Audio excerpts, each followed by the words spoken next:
कि मैंने महसूस करती हूँ। हम अगर जीवन में व्यावहारिक ढंग से परमात्मा की ओर जाने की बात सोचे तो बस ध्यान में सब बात अपने आप आ जाती है। एक महात्मा से अब कहने में बड़ी देर हो जाएगी, मैं समझे ना कि देखिए हम बहुत ही सूखे आदमी हैं, शुष्क। माने आप लोग जैसे कई आदमी महात्मा बड़े, उनको प्रश्न पूछे बड़े आदर से आपको बहुत से प्रश्न का उत्तर देंगे। हम देखते हैं कि आपको क्या उत्तर देंगे, आप मौलिक रूप से ही जैसे कहा ना, किनारे के पानी में छप छप कर रहे हैं, बोले गंगा जी में नहा रहे हैं, गंगा जी में नहा रहे हैं, गंगा जी में जय गंगा। ये छोटा जो है सूर्यकांत का लड़का बोले बात छल छल करके बात गंगा जी नहा रहे, तो भैया तुम टब में नहा रहे हो यार, गंगा जी में नहीं नहा रहे, तुम्हारी आंख में ऐसे ही है।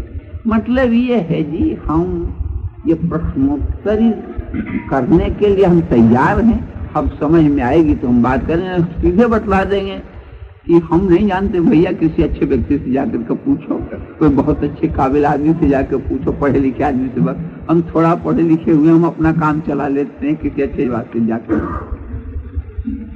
ये सब जो तरीका सीखने की मिलती है ना, ये सब जब तक कि मन भगवान को पकड़ता नहीं तब तक तरीके सूझते हैं।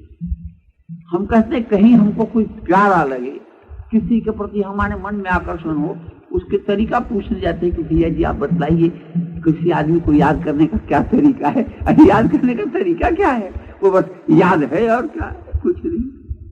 ये देखा देखी साधे जोग चीजें काया बाढ़े रूप।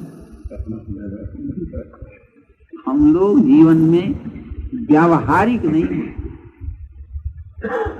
सच्चाई भीतर बाहर अगर एक हो, मन ऐसा रहे तो फिर प्रश्नोत्तरी का कोई अवकाश ही नहीं होता। जयदयाल जी उनका बड़े अच्छे महात्मा थे, तो वो कहते थे, एक बड़ी सुंदर कहानी कहते थे कि कल्पित कहानी कहते थे कि एक जाट था, जाट होता है ना, तो उसमें क्या बात है, शांति बनाए रखे। वो जाट था बेचारा, एक मंदिर में जा करके माने कोई नौकरी करता था, गाय गाय आदि बैल आदि जो जानवर थे मंदिर में दूध देने वाली जो गायें थी, उनकी सबकी सेवा करता था। उसको बहुत ज्यादा शौक थी। बजा कितना यार बताओ, 10 मिनट से अब ज्यादा हूँ, 6:11 है समय है। अच्छा 6:11 10। तो क्या हुआ, मंदिर जी का पुजारी जी से रोज जाके कहता है, हे दादा, ए दादा हमको कोई भगवान का मंत्र बतला दे रे, ए दादा मंत्र बतला दे। पुजारी जी बेचारे सुनते, ये जाट है, न पढ़ा है न लिखा है, ए दादा पुजारी जी को मंत्र बता दे बता दे बता दे दादा। रोज पुजारी सुनते। एक दिन पुजारी जी झल्लाहट में थे, किसी कारण से क्रुद्ध हो गए थे। उसी समय उसने कहा, ए दादा हमको मंत्र बतला दे। उनको बड़ा बहुत गुस्सा आया, ऐसा मंत्र बतलाते हैं, सुन लो। मंत्र ये है भगवान का, भैंस का सिंह लपोर नाम, भैंस का सिंह लपोर नाम। वो बड़े ढंग से कहते थे, हम तो जल्दी जल्दी कह के 10 मिनट में कह देते हैं, भैंस का सिंह लपोर। अच्छा दादा हमको मंत्र तो मिलेगा यार, अब जरा ध्यान बतला दे भगवान का। तो बेचारा वहां पर एक भेड़ जा रहा था, भेड़ जिसका कंबल बनता है ना, बोले देखो इस भेड़ की तरफ से भगवान होते। बोले दादा अब तो हमारा काम बन गया। ये सुन करके बेचारा चला गया, गुरु जी की सेवा हुआ करके जाके पेड़ के नीचे बैठ गया और करने लगा, भैंस का सिंह लपोर ना हूं, भैंस का सिंह लपोर ना हूं।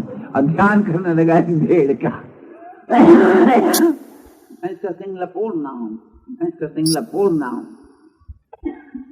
अब भगवान तो बड़े ही विचित्र होते हैं, कहानी गढ़ी हुई है पर उसका अर्थ ले लेना चाहिए। तो भगवान द्वारका में भगवान कृष्णचंद्र जी बैठे थे। अचानक उनको भान हुआ कि मेरा कोई भक्त पुकार रहा है मुझे। तो उनकी पत्नी माने भगवान की महाशक्ति का नाम रुक्मिणी जी है, तो उनसे कहा कि देखो एक मेरा भक्त मुझे पुकार रहा है, मैं जाऊंगा। कितने दिन से पुकार है, बस आधे घंटा से पुकार रहा है, इतनी जल्दी आप कैसे प्रसन्न हो गए। और कुछ ऐसी ही बात है कि मैं उसकी उपासना बिल्कुल सच्ची देख रहा हूँ, इसलिए मैं प्रसन्न हो गया हूँ। तो मैं भी चल सकती हूँ महाराज, चलो तुम्हारी इच्छा। तो गरुड़ के आसन पर बैठ करके मिनट भी नहीं लगते लगते वे लोग वहां पहुंच गए। तो उस पर रुक्मिणी जी बड़ी सुंदरी, सौंदर्य की प्रतिभा, आदि शक्ति है, इसलिए कोई बात ही नहीं थी। आके उन्होंने देखा कि एक बेचारा जाट बैठा हुआ, भैंस का सिंह लपोड़ नाम, आंख बंद के भैंस का सिंह लपोड़ नाम, भैंस का सिंह लपोड़ नाम, भैंस का सिंह लपोड़ नाम। उन्होंने कहा महाराज ये क्या कह रहा है? मुझे जाकर पूछो इसे कि क्या कह रहा है। तो रुक्मिणी ने जाके पूछा कि महाराज आप किसका नाम जप रहे हैं, किसका मंत्र जप रहे हैं, किसका नाम? उसने आंख खोल के देखा, बड़ी रूपवती थी, तो उसने देखा कि ये माया है, डाकिन आई है हमारे पास, वो भगवान की शक्ति, महाशक्ति आई है हमको गिराने, हमको जांच करने। फिर आंख बंद कर ली, भैंस का सिंह लपोड़ नाम, भैंस का सिंह लपोड़ नाम।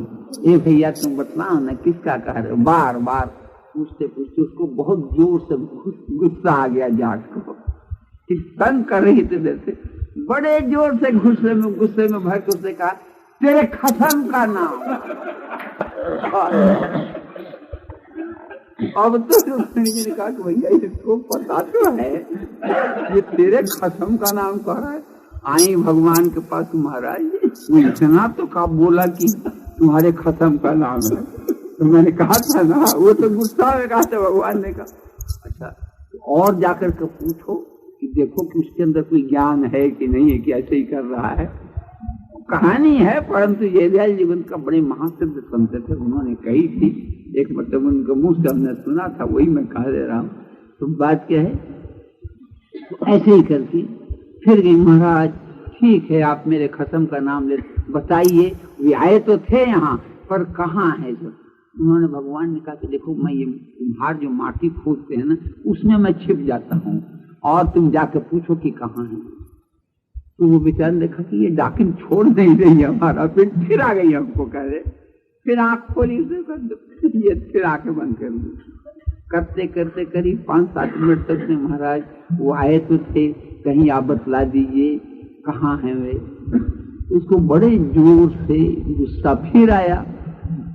तो मारवाड़ी भाषा में गड्ढे को जहाँ मट्टी खोदते उसको खंडेरा कहते हैं। तो गुस्सा में जैसे कुछ कहने कि वो कहाँ है, तो कोई कह रहा गड्ढे में है जाओ, तो उसने कह दिया कि खंडेरे में है तेरा खसम जाओ। अब तो उसको महाराज वो ये भी जान है कि आप यहाँ छिपे हुए। बोले अभी तो और चलो क्या क्या देखते हैं, देखते हो चलो। आए भगवान, बड़ा सुंदर भगवान का रूप होता ही है। तो उन्होंने कहा कि ए भैया तुम मेरा नाम जप रहे थे, मंत्र जप रहे थे ना, तो मैं खुद देखने आया हूँ, तुमको दर्शन देने आया हूँ। आँख खोल के देखा, एक बड़ा सुंदर माने व्यक्ति है। तो देखा कि हमारे दादा ने उसके गुरु जी ने बतलाया थे कि भेड़ की तरफ से बड़ी जोर से 2-3 दफे पूछा, बोले चल चल तेरे जैसा भगवान बहुत देखा है। भैंस का सिंह लपोड़ नाम, भैंस का सिंह लपोड़ नाम, भैंस का सिंह लपोड़ नाम। बहुत कहने के बाद फिर उसने कहा अरे बस बंद करेगा, बस बड़े जोर से डांटा उसको। तो उन्होंने कहा कि देखो रुक्मिणी अब हम भेड़ का रूप धारण करते हैं। तो भेड़ बन गए भगवान। और उसने कहा कि देखो देखो भैया मैं तुम्हें दर्शन देने। तो देखा कि ये भेड़ आएगी। तब उसने हाथ जोड़ के कहा महाराज आपने बड़ी दया की, ऐसे की सब तरह से करके। फिर भगवान ने क्या कर रहे हैं महाराज?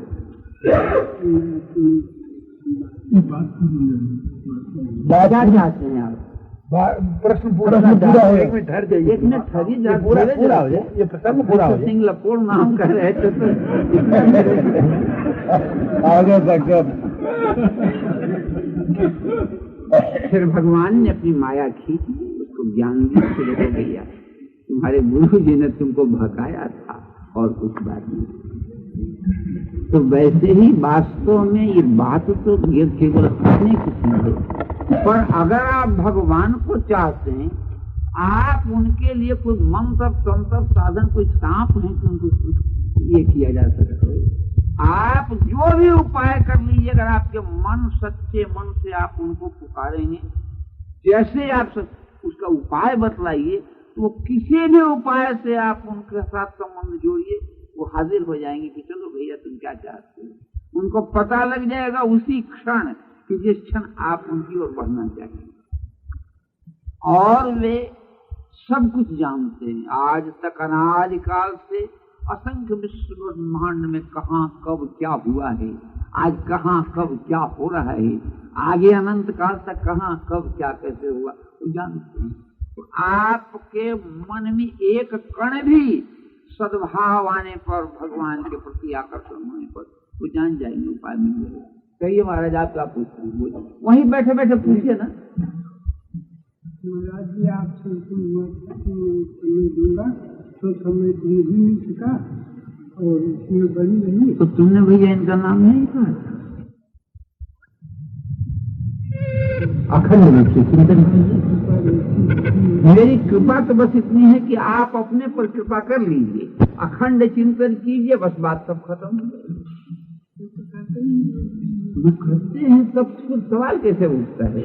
सवाल ये उठता गिर गया इसलिए मैं सवाल किया। मैं गिर गए आप जो है तो अब उठ जाइए। कौन गिर गया तो एक दफे गिरता मन सब उठ जाते।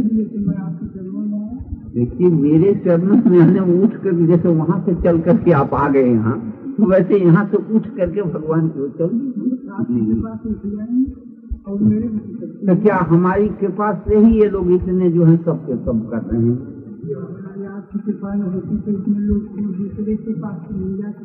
देखिए अब आपको समझाना थोड़ा सा दिक्कत पड़ेगी हमको, आप समझने की चेष्टा कीजिए तो समझ जाइएगा। तुलसीराम जी नाम है आपका, तुलसीराम जी है ना? तो महाराज सब है, आप समझने की चेष्टा कीजिए। अगर आपको लगता है कि मैं गिर गया हूँ फिर से उठ जाइए, और अगर और कोई मन की चीज तो आप तो मन की चीज में केवल आपको ही चलना पड़ेगा, करना पड़ेगा, बातों से रास्ता तय नहीं होता। देखिए संकेत महाराज मैं आपको कह रहा हूँ ना कि आप समझने की चेष्टा कीजिएगा तुलसीराम जी, तो सब समझ जाइएगा। और नहीं तो बस अब मैं तो जा रहा हूँ विश्राम।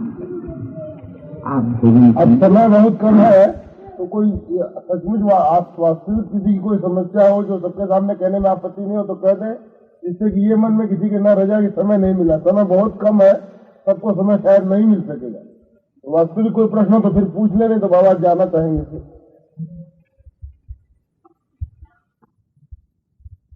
शंकर जो है सबसे अधिक भगवान का दयालु रूप है। भगवान अनंत रूपों में है, पर भगवान शंकर जैसे दया के सागर माने दयालु रूप दूसरा नहीं हमारा। आपको बतलाता हूँ, मैंने बहुत भगवान शंकर की सेवा की है, तो मैं जानता हूँ इसलिए कि इतनी जल्दी प्रसन्नता मिलती है उनकी। मैं आपको अपने जीवन की सब बातें बताने लगूं तो एक तो न समय है, न इच्छा है, न रुचि है। सवाल इतना है कि भगवान शंकर के संबंध में दो शब्द कहने का अर्थ है कि वे दया के सागर, माने सबसे जल्दी भगवान के रूप देखिए रामचंद्र भी हैं, जगन माता देवी मैया भी हैं, भगवान नारायण भी हैं, निराकार भी हैं, ओम भी भगवान का नाम है, निर्गुण निराकार बस आनंद भी भगवान का नाम है, सब भगवान के सब। पर भगवान शंकर का जो रूप है वो बड़ा दयालु रूप है, उनको रिझाने में बहुत आसानी होती है। पूजा करने वाले को भी कुछ नहीं है, बस एक बेलपत्थर चढ़ा दीजिए, पानी थोड़ा सा चढ़ा दीजिए भाव से, देखिएगा कि कुछ ही दिनों में भगवान की कृपा आपके अंदर आती है। हमने तो जल भी नहीं चढ़ाया तुम्हारा, हम तो खाली भगवान को प्रणाम करते थे। मैं छोटा सा बच्चा था, 5 वर्ष का बच्चा था। 5 वर्ष के बच्चे को 5 नहीं 6 का हो, अचानक उस स्कूल में, गवर्नमेंट स्कूल थी, अंग्रेजी माध्यम से सब पढ़ाई थी, प्राइज डिस्ट्रीब्यूशन हो रहा था। तो प्राइज डिस्ट्रीब्यूशन में था कि long jump, high jump, 100 yard race, माने इन सब में जो प्रथम आएगा, फर्स्ट होगा, उसको मेडल मिलेगा। मेडल मैंने देख लिया था कि इतना बड़ा था, पीतल का ही होगा पर सोने की तरफ चमक रहा था, उसमें नीला नीला फीता लगा हुआ था। हमारे मन में कि हाय रे राम, हमको कैसे एक मेडल मिल जाए। उस समय ड्रिल का क्लास होता था, मैं सबसे छोटा हम ही थे, चुनमुनिया बच्चा, 6 वर्ष का बच्चा। अब हमारे मन में मेडल पाने की लालसा हुई। जानता था कि मैं लॉन्ग जंप में हार जाऊंगा। अहीर के बड़े मोटे मोटे सब बच्चे थे, हमसे दूना दूना लंबा, तिगुना तिगुना थे। अब बिना पढ़े मैंने थे, ऐसे ही थे बेचारे, तो हमको नहीं देखा थे। और कोई उपाय न देख करके एक शिव जी की पंडित ब्राह्मण के घर में पैदा हुआ था, तो इसे राजपुरोहित वंश में हुआ था। एक शिव जी की कुंडी ऐसी थी पत्थर की, हमने जाकर के उनके आगे हमने नाम सुन रखा था कि महादेव बाबा, हे महादेव बाबा 1 मेडल दे दे बाबा, हे महादेव बाबा 1 मेडल दे दे बाबा।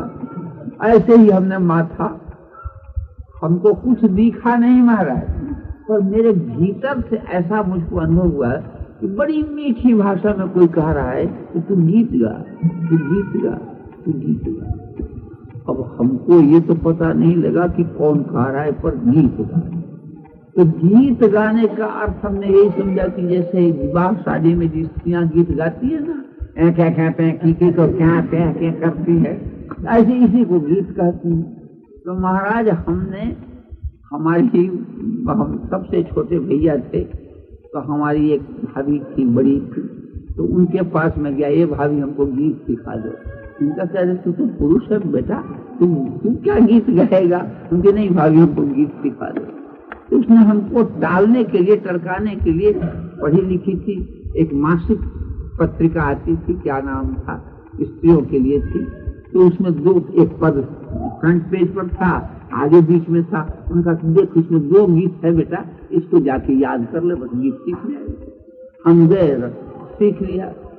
सीख जाने के बाद हम दूसरे दिन गए स्कूल में, लॉन्ग जंप में भी हार गए, हाई जंप में भी हार गए, 100 यार्ड रेस में भी हार गए। सब में जैसे हम पीछे कहीं भट से गिरे, कहीं कुछ हुआ, कैसे हुआ, सबसे पीछे आकर के बैठे थे, बैठाया गया था। चेयर थी उसके, बड़े बड़े लोगों के लिए, बड़े बड़े गवैया आए थे, हारमोनियम, तबला, तानपुरा रखा हुआ था सब। तो हम पीछे उचक उचक कैसे देख रहे थे कि कैसे क्या होता है। सबसे पीछे के रो में बैठ के चारा हुआ। अचानक मेरे मन में क्या आया, मैंने धीरे से कहा, सर मैं एक गीत गाऊंगा। मास्टर को अंग्रेजी राज का माध्यम था, सर मैं एक गीत गाऊंगा। तो काफी दूर थे, मैंने इतनी दूर थे जैसे वो चित्र राधा कृष्ण जी का है ना, वहां उतनी दूर थे। हमको अब लगता है, पहले भी कि इतनी दूर से मेरी आवाज, छोटी सी बड़ी पतली आवाज, फिर मास्टर सुन ही नहीं सकता था। नित्यानंद पांडे उनका नाम था, सूट पहरे हुए थे, बड़े उजले सूट में थे खड़े। अचानक जैसे मैंने कहा, बिल्कुल उनकी आंख मेरी ओर हो गई, तुम गीत गाओगे? इतना कहना था कि हाथ ऐसे ऐसे करना शुरू किया आपने, ये सर, जैसे एक थप्पड़ उनको लगाए हैं, ऐसे ऐसे जैसे बच्चे करते हैं। इधर आओ। गए, जाकर के उनका तुम गीत गाओगे? सर, तो क्या उनके मन में आया कहना बड़ा कठिन है, पर उन बेचारे के हमारा अनुमान है कि उन्होंने सोचा होगा कि स्कूल का बच्चा है, तुम क्या कुछ कर लेगा, बाकी गवैया लोग बड़े बड़े आए हैं, अपना मंगलाचरण करेंगे, फंक्शन बड़ा अच्छा सा होगा। तो उठा करके हमको बड़ा सुंदर टेबल सजा हुआ था, जॉर्ज 50, एडवर्ड नहीं, जॉर्ज 50 होगी, जॉर्ज 50 का बड़ा सुंदर चित्र सजा करके रखा हुआ था। हमको खड़ा कर दिया उस टेबल पर कि लो गाओ। हमने बस, हमारा क्या हुआ, कैसे हुए कुछ पता नहीं, पर मेरे कंठ में अचानक ऐसी मिठास भर गई महाराज।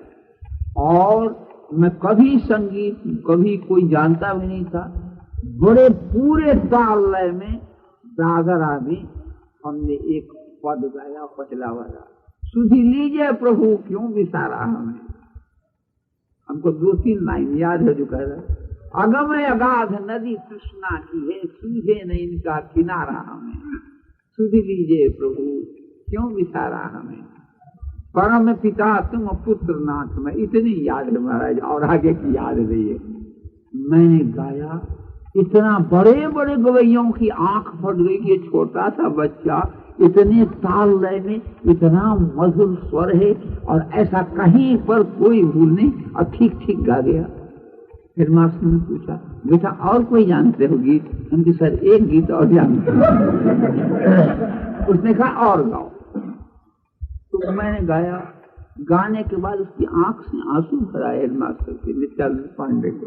उसने अपनी आंख पोंछ करके रुमाल से, और उसने कहा इस बच्चे को संगीत का प्रथम पुरस्कार फंक्शन आरंभ होने से पहले ही मैं दे देता हूँ। और जब टिफिन ले करके और उसने हमारे कमीज में बांध दिया। पहला सब बच्चे देखते रह गए, गवैया में फंक्शन आरंभ भी नहीं हुआ था। हमको मेडल मिल गया और सबसे आगे बैठा दिया गया कि बैठ गए। अब हम भागने के फिर में कि चलो भैया कोई मिले। तो देखिए शंकर भगवान की बात आपने 2 शब्द कहा था ना, कम से कम सैकड़ों शब्द मैंने कह दिया कि भगवान शंकर की सबसे पहले कृपा मैंने देखी ये, और उसके बाद जैसी जैसी कृपा देखी है मैंने, उसको मैं कहूंगा नहीं महाराज। अगर आप शंकर भगवान की उपासना करते हो तो बड़े विश्वास के साथ करते जाइए, देखिएगा जीवन